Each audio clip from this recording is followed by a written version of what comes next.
Good morning students, class 6. I am going to teach chapter 9th.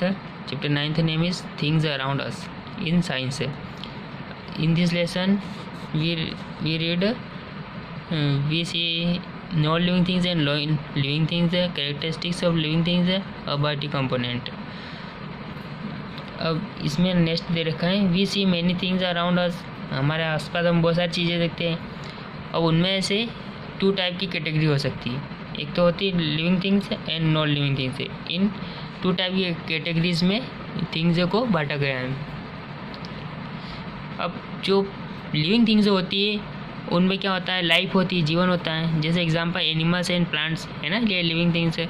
अब non living things यानी अजीवित, जिनमें life नहीं होती है, जीवन नहीं होता है, वो नॉन लिविंग थिंग्स है। जैसे एग्जांपल सॉइल एंड रॉक, ये नॉन लिविंग थिंग्स के अंतर्गत आते हैं।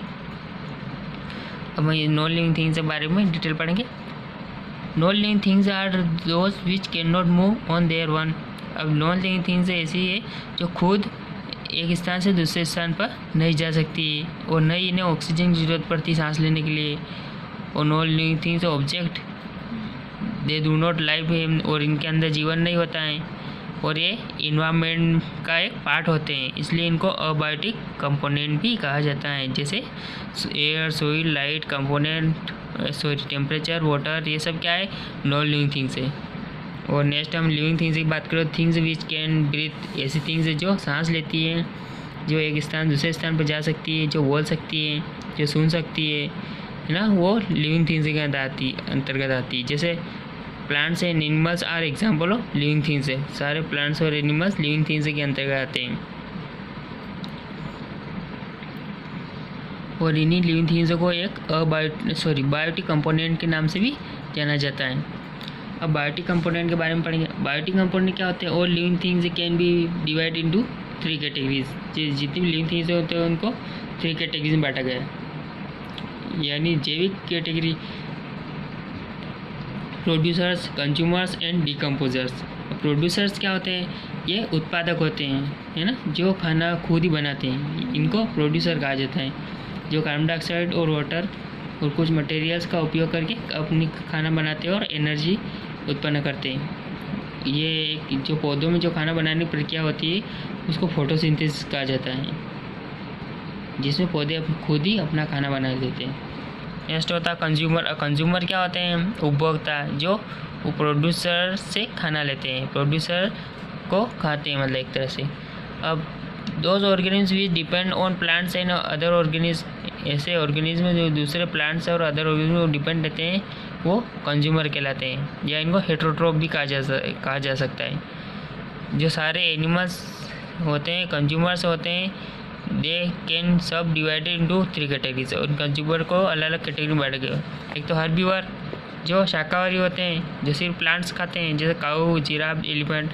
कार्निवर्स, जो सिर्फ शुद्ध मांस खाते हैं, फ्लैश ईट खाते हैं, मांस है शुद्ध खाते हैं, जैसे लायन, टाइगर, वॉल्फ। ओमनिवर्स क्या होते हैं, अब ये एनिमल्स ऐसे जो दोनों ही खाते हैं, सर्वाहारी है ना, मैन, क्राउ, बियर।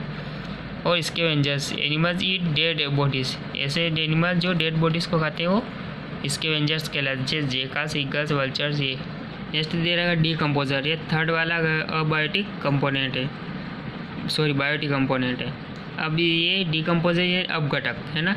अब ये क्या करते हैं, माइक्रोनिज्म होते हैं जो आँखों से दिखाई नहीं दे सकते। ये क्या करते हैं, किसी भी सरफेस है या कोई भी खाना है उसको या कोई भी बॉडी है ना, कोई बॉडी की डेथ हो जाती है तो उसके बाद उसके जो कीटाणु होते हैं बॉडी के, है ना, बैक्टीरिया, वो खुद ही उसको ख़त्म कर देते हैं। तो वो बैक्टीरिया एक तरह से डीकम्पोजर्स कहलाते हैं, यानी अपघटक कहलाते हैं। अगर हम कॉमन फीचर्स की बात करें living and non living things के बीच में, तो यह कॉमन फीचर ये होता है कि जो लिविंग थिंग्स होती हैं दोनों ही छोटी यूनिट से बनकर होती है ना, दोनों ही चीज़ें छोटी यूनिट से मिलकर बनी हुई। एक में जो अगर लिविंग थिंग्स की बात करें तो सेल है ना, सेल इसका मुख्यतः शेप और साइज को फिक्स करता है इनकी बॉडी। और जो नॉन लिविंग थिंग्स होती हैं उनके अंदर मॉलिक्यूल की मुख्य भूमिका होती है। नेक्स्ट हम देखें कैरेक्टरिस्टिक्स ऑफ लिविंग थिंग्स। जो लिविंग थिंग्स होती हैं उनके गुण क्या होते हैं। लिविंग थिंग्स जो होती है the basic unit of structure of plant and animals is cell, है ना। जितने भी बेसिक यूनिट है structure of plants and animals की, वो क्या कहलाती है, सेल कहलाती है। एक आधारभूत इकाई सेल कहलाती है। अब भैया तो आप जान गए हो कि जो जितने भी लिविंग थिंग्स होते हैं उनकी बेसिक यूनिट क्या होती है, सेल होती है। अब कुछ ऐसे ऑर्गेनिज्म हैं जो माइक्रोस्कोप की सहायता से हम देख सकते हैं, जैसे example amoeba, paramecium and all bacteria and east, है ना। ये सब हम डायरेक्टली आंखों से नहीं देख सकते हैं, तो इन्हें इलेक्ट्रॉन माइक्रोस्कोप या किसी बड़े माइक्रोस्कोप की जरूरत पड़ती है। अब आर कॉल्ड यूनिसेल्युलर ऑर्गेनिज्म, और इन्हीं को क्या कहा जाता है, यूनिसेल्युलर ऑर्गेनिज्म कहा जाता है। और ऐसी लिविंग थिंग्स है जो अनेक सेल से मिलकर बनती, मिलियंस ऑफ सेल से मिलकर बनती है, वो मल्टी सेल्युलर ऑर्गेनिज्म कहलाते हैं, जैसे ह्यूमन बीइंग। नेक्स्ट फीचर दे रखा है living things can grow. Living things जो होती है वो ग्रो भी कर सकती है ना। For example child grow into adult, है ना। जो बच्चा होता है बड़ा होकर एडल्ट बनता है। नेक्स्ट है रिप्रोडक्शन। अब रिप्रोडक्शन क्या होता है, another characteristic feature of living being is the production of offspring just like them, है ना। इसका मीन्स ये होता है कि अपने समान जीवों को उत्पन्न करने की जो कैपेसिटी होती है वो रिप्रोडक्शन कहलाती है। नेक्स्ट हम बात करें लिविंग थिंग्स नीड फूड, है ना। सारे जो लिविंग थिंग्स होते हैं उनको भोजन की ज़रूरत पड़ती है, जो फोटोसिंथेसिस के द्वारा लेते हैं। Next respiration. अब रेस्पायरेशन या श्वसन, जिसमें क्या करते हैं, वो सांस लेते हैं और छोड़ते हैं। जब सांस लेते हैं तो ऑक्सीजन लेते हैं और छोड़ते हैं तो CO2 यानी कार्बन डाइऑक्साइड छोड़ते हैं ना। CO2 हम लेते हैं, सॉरी O2 लेते हैं और कार्बन डाइऑक्साइड हम बाहर की तरफ छोड़ देते हैं। नेक्स्ट हम देखिए तो 6 वाले पॉइंट है excretion of waste by living being, है ना। लिविंग बीइंग के द्वारा जो एक एक्सक्रिएशन क्रिएट किया जाता है वेस्ट का। अब living things remove waste from their body through excretion. जो भी जैसे एनिमल होते हैं वो क्या करते हैं, अपनी बॉडी से एक्सक्रिएशन करते हैं ना। जो अनपचा हुआ खाना होता है उसको बाहर निकालने का काम करते हैं। नेक्स्ट अब लाइफ स्पेन की बात करें तो लाइफ स्पेन जो होती है, जो लिविंग थिंग्स होती है उनकी एक लाइफ स्पेन होती फिक्स, है ना। वो इतने साल तक जीते हैं। जैसे ये देर लोयन की 20 से 25 ईयर्स, 20 से 25 ईयर्स, हॉर्स की 25 से 30 ईयर्स, ऑस्ट्रिच 45 से 50 ईयर्स, बैक्टीरिया 20 मिनट्स, है ना। इनका लाइफ स्पेन है। हाउस फ्लाई का 7 से 8 days, P 4 months, elephant 70 to 90 years. Next हम अबायोटिक कंपोनेंट की बात करें तो अबायोटिक कंपोनेंट के अंदर आती एयर, जो कि हमारे एटमॉस्फेयर में होती है। नेक्स्ट आता है वाटर, जो कि हमारे अर्थ पर 70 से 80% तक है। नेक्स्ट है सॉइल यानी मिट्टी, ये भी एक अबायोटिक कंपोनेंट के अंतर्गत आती है, इन्हें अजैविक यौगिक।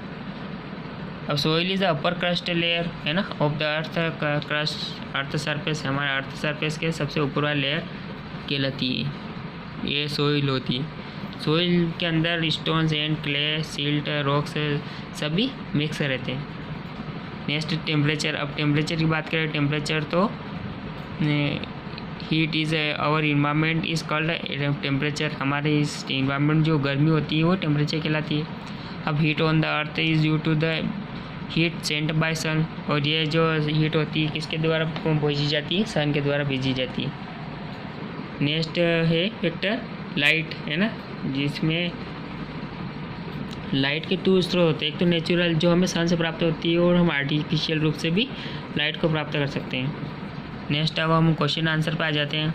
अब इसमें ई वाली एक्सरसाइज करना, शॉर्ट क्वेश्चन आंसर, जिसका फर्स्ट है विच living organism grow through out their lives. ऐसा कौन सा लिविंग ऑर्गेनिज्म है जो पूरे साल भर जीता है, मतलब ग्रो करता है, तो वो होते हैं प्लांट्स। प्लांट्स पूरे साल ग्रो करते हैं, है ना, थ्रू आउट देयर लीव्स। अब सेकंड क्वेश्चन है what is a microscope. Microscope क्या होता है, माइक्रोस्कोप एक ऐसा इंस्ट्रूमेंट है जो क्या करता है, छोटी चीज़ों को बड़ा करके दिखाता है। नेक्स्ट है what do you understand by respiration. अब रेस्पायरेशन के से आप क्या समझते हो, तो इसका आंसर है the process by which living things utilize the oxygen to release energy stored in the food, है ना।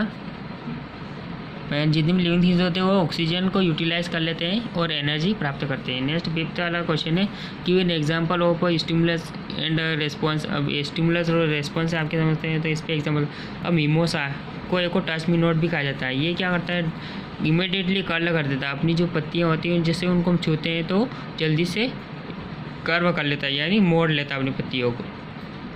तो यही टचिंग स्टिमुलस कहलाती है। नेक्स्ट हम लॉन्ग क्वेश्चन पर आ जाते हैं। लॉन्ग क्वेश्चन फर्स्ट है, describe characteristics of living things. अब इसमें कैरेक्टरिस्टिक्स यानी गुण बताना लिविंग थिंग्स क्या कैसे होती है। अब जो फर्स्ट दे रखा है, basic unit of the structure of plant, यानी कि बेसिक यूनिट होती है वो होती है सेल होती है। नेक्स्ट सेकेंड है, growth in living things is irreversible, है ना। लिविंग थिंग्स होती है वो कभी भी उनकी ग्रोथ इरिवर्सिबल होती है, रिवर्स नहीं हो सकती यानी। थर्ड है, फूड इज़ रिक्वायर्ड, इनके लिए भोजन की ज़रूरत पड़ती है इनको। इनसे रिमूव वेस्ट, है ना, ये अपनी वेस्ट को भी रिमूव करती है अपनी बॉडी से। और ये living being has a die one day, जितने भी लिविंग बीइंग्स होते हैं उनमें से हर एक को मरना है। नेक्स्ट सेकेंड क्वेश्चन है, what are the similarities between living and non living things. अब लिविंग और नॉन लिविंग थिंग्स में क्या भिन्नता पाई जाती है, तो इसका है दोनों में क्या समानता पाई जाती है। इसका आंसर है, both are the made of matter, दोनों मैटर की बनी होती है। अब 10 है वो मास, दोनों में मास होता है और दोनों ही स्थान गिरते हैं। अब दोनों ही बेसिक स्ट्रक्चर यूनिट होती है, एक है ना, एक के लिए सेल तो एक के लिए मॉलिक्यूल होती है, यानी स्ट्रक्चर यूनिट दोनों के लिए ज़रूरी है।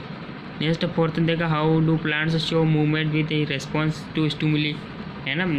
जो प्लांट्स होते हैं वो कैसे मूवमेंट करते हैं और स्टिमुली रेस्पॉन्स देते हैं। और change in the immediate environment of an organism which produces a change in the activities of organism is called stimulus, यानी एक ऐसा चेंज जो अचानक होता है इन्वायरमेंट से, है ना, जिसमें ऑर्गेनिज्म अचानक स्टिमुलस पैदा करता है। अब विच प्रोड्यूस अ चेंज, और एक चेंज पैदा कर देता है और एक्टिविटी करता है, तो ये स्टिमुलस कहलाता है। अब मिमोसा जो होता है टच मी नॉट प्लांट, वो इमीडिएटली कर्ल देयर लीव्स, है ना, वो जल्दी से अपनी जो पत्तियां होती हैं उनको घुमा लेता है। जैसे हम छूते हैं तो अपनी पत्तियां घुमा लेते हैं, इसको छुई मुई के नाम से भी जाना जाता है। नेक्स्ट फिफ्थ वाला है, describe with example of biotic component interact with each other in the environment.